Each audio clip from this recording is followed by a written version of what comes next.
कहानी की शुरुआत में हम देखते हैं कि 12 खास सैनिकों को चुनकर नॉर्वे भेजा जा रहा था, जहां जर्मनी की सेना ने कब्जा कर रखा है। उनका काम था कब्जा किए हुए इलाके में घुसकर फौज के अड्डों का पता लगाना। कई हफ्तों की कड़ी ट्रेनिंग के बाद 12 आदमियों को इस मिशन के लिए चुना गया। उन्हें जरूरत का सामान देकर एक शिप के जरिए भेज दिया गया। जर्मन सैनिकों ने उन्हें दूर से ही पहचान लिया और उनके जहाज को तबाह कर दिया। उन्होंने 11 फौजियों को तो बंदी बना लिया, लेकिन एक आदमी जान बालश्रुड छिपने में कामयाब रहा। कुछ ही देर में जब वो भागा तो सैनिकों ने उसे देख लिया। उन्होंने उस पर काफी गोलियां बरसाई, जिनमें से एक जान के पैर में लग गई। उसके बहते खून का पीछा करके जर्मन्स उसे ढूंढने लगे, लेकिन जान जैसे तैसे उनकी नजर से बच निकला। कई घंटे लगातार दौड़ने के बाद वो रात को एक तालाब किनारे पहुंचा। कड़ाके की ठंड पड़ रही थी और वो जानता था कि अगर जल्द ही उसे कोई ठिकाना नहीं मिला तो ठंड की वजह से वो मारा जाएगा। लेकिन सैनिकों से बचने के लिए वो बर्फीले पानी में घुस गया और तैरने लगा। कुछ ही पलों में सैनिक अपनी बंदूकें और टॉर्च लेकर उसे ढूंढने लगे।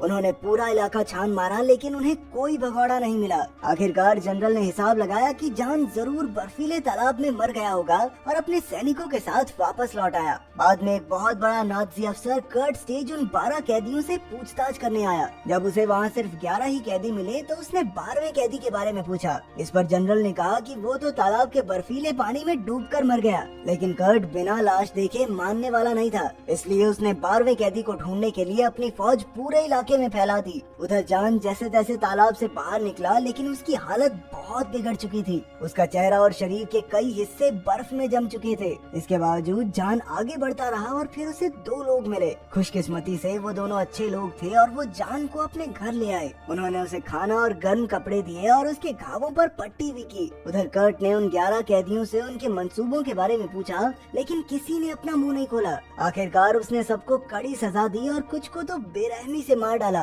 कर्ट अब भी उस 12वें आदमी को ढूंढना चाहता था, इसीलिए उसने जांच की कि क्या इस बर्फीले तालाब को पार करना मुमकिन भी है या नहीं। कर्ट खुद उस तालाब में घुसा और 20 मिनट तक वहाँ खड़ा रहा। आखिरकार वो समझ गया कि इस तालाब को पार करना बिल्कुल मुमकिन है। उधर जैसे ही जान की तबीयत थोड़ी ठीक हुई, वो अपने साथियों को जर्मन सैनिकों से बचाने निकल पड़ा। एक भले आदमी ने उसे तालाब पार करवाया और जान भटकता हुआ एक बूढ़ी औरत के घर तक आ गया। जल्द ही वो दोनों अच्छे दोस्त बन गए। उस बूढ़ी औरत ने उसके पैर पर पट्टी की और एक आदमी का पता दिया जो उसकी मदद कर सकता है। कुछ देर बाद जान वहाँ से निकल आया। अब वो एक ऐसी जगह पहुँच गया था जहाँ दूर दूर तक बर्फ के अलावा और कुछ भी नहीं था, लेकिन वो फिर भी अपने दोस्तों को बचाने के लिए चलता रहा। आखिरकार शाम को वो उस पते तक पहुँच गया। वहाँ एक जवान दंपति जोड़ा अपनी बेटी के साथ रहता था। जान ने उन्हें अपनी कहानी बताई और उन्होंने उसे रहने के लिए जगह और खाने को अच्छा खाना दिया। फिर एक दिन जान को एक बहुत बुरी खबर मिली। उस औरत की एक दोस्त एक हॉस्पिटल में नर्स है, जहाँ जान के साथियों को रखा गया था।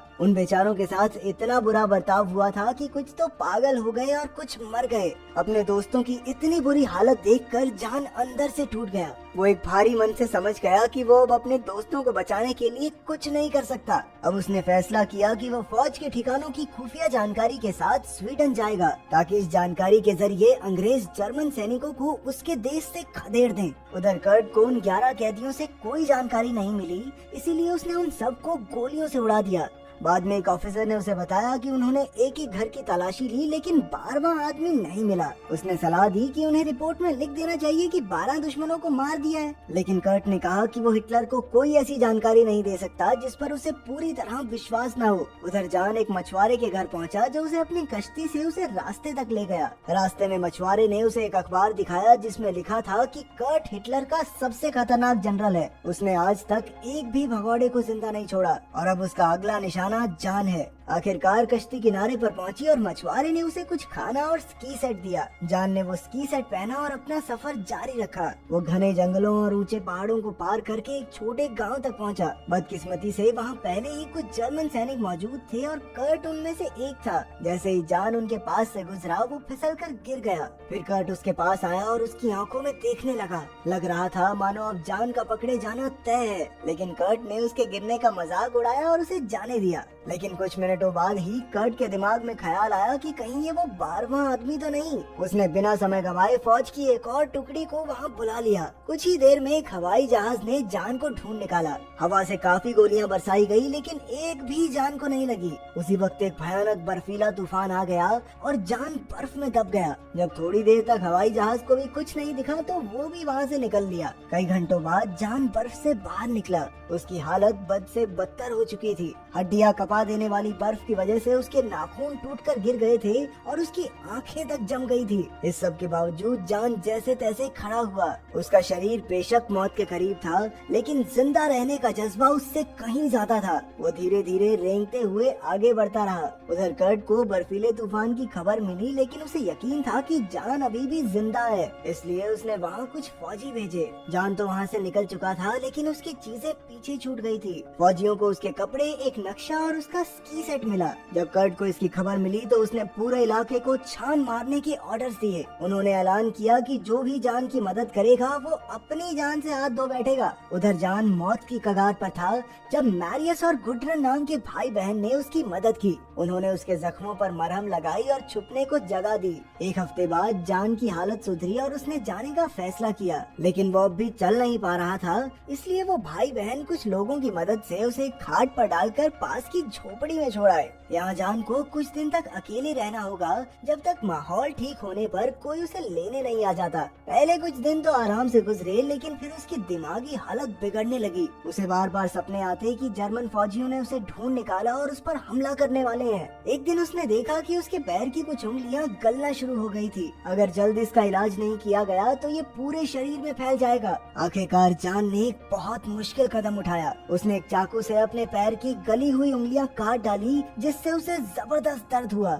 लेकिन इस फैसले की वजह से उसकी जान बच गई। पूरे 9 दिन बाद मैरियस अपने साथियों के साथ आया और जान को उठाया। उन्होंने उसे कुछ लकड़ियों से बांधा और खींचकर ऊपर ले गए। फिर उन्होंने जान को एक बड़ी चट्टान के पीछे छिपा दिया। जाने से पहले मैरियस ने उसे वादा किया कि एक आदमी जल्द ही उसे लेने आएगा और सरहद पार करवाकर स्वीडन जाने में उसकी मदद करेगा। लेकिन कई घंटे बीत जाने के बाद भी कोई नहीं आया। कुछ ही देर में रात हो गई और तापमान -20 डिग्री चला गया। जान बुरी तरह से कांपते हुए समझ चुका था कि अब शायद उसका मरना तय है। इसके बाद हम देखते हैं कि मैरियस और गुड्रन बात कर रहे थे कि जान ने सही सलामत सरहद पार कर ली होगी या नहीं। तभी एक आदमी डरा हुआ उनके पास आया। दरअसल ये वही आदमी था जो 4 दिन पहले जान को चट्टान के पीछे से उठाकर सरहद पार करवाने वाला था। जब मैरियस ने उससे पूछा कि क्या हुआ तो उस आदमी ने बताया कि उसने तो चट्टान के चारों तरफ देखा लेकिन वहाँ जान था ही नहीं। तब जाकर मैरियस को एहसास हुआ कि असल में वो जान को गलत चट्टान के पीछे छोड़ आए थे।